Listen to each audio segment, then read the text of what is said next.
আজকে আমি তোমাদের সাথে নিরামিষ লাউ ঘন্টের রেসিপি শেয়ার করব। এইভাবে লাউ ঘন্ট রান্না করলে রুটি আর ভাতের সাথে খেতে দুর্দান্ত লাগবে। চলো তাহলে রেসিপিটি শুরু করা যাক। সবার প্রথমে আমি কড়াইতে কিছুটা সরষের তেল দিয়ে দিচ্ছি।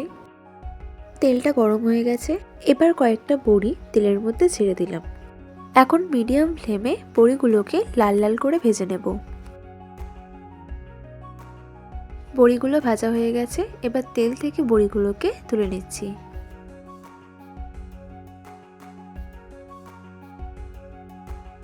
ওই তেলের মধ্যেই আরও একটু সরষের তেল দিয়ে দিলাম। এরপর দিয়ে দিচ্ছি হাফ চামচ পাঁচফোড়ন আর দুটো তেজপাতা। এরপর আমি একটা ছোট গোটা লাউকে লম্বা লম্বা আর ছোট ছোট করে কেটে নিয়েছিলাম, সেটা এখন দিয়ে দিলাম। লাউটা দেওয়ার পর এখন একটু নেড়ে চেড়ে নিচ্ছি। 1 মিনিটের মতো নাড়াচাড়া করে নিয়েছি।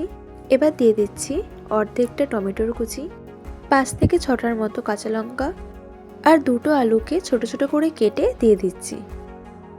এগুলো দেওয়ার পর আবারও একটু নাড়াচাড়া করে নেব।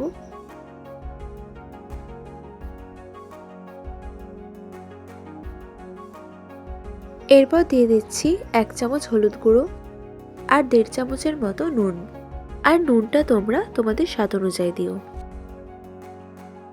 হলুদ আর নুনটা দেওয়ার পর মিডিয়াম ফ্লেমে আবারও খুব ভালো করে সমস্ত কিছু মিশিয়ে নিচ্ছি। আর আমি এখানে কোনো রকম জলের ব্যবহার করব না। লাউ থেকে যে জলটা ছেড়ে আসবে তাতেই এই রান্নাটা হয়ে যাবে।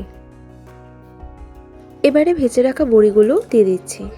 বড়িগুলো দেওয়ার পর আবারও ভালো করে মিশিয়ে নেব।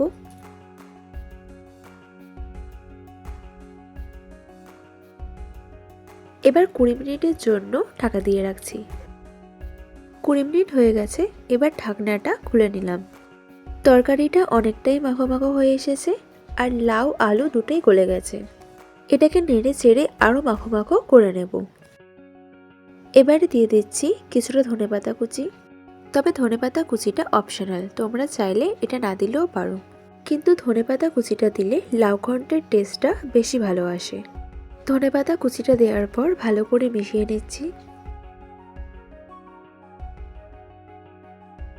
এরপর 1.5 চামচের মতো চিনি দিয়ে দিচ্ছি।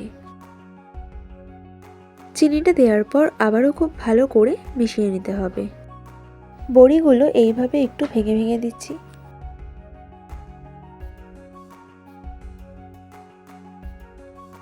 লাউ ঘন্ট তৈরি হয়ে গেছে, এবারে নামিয়ে নেব।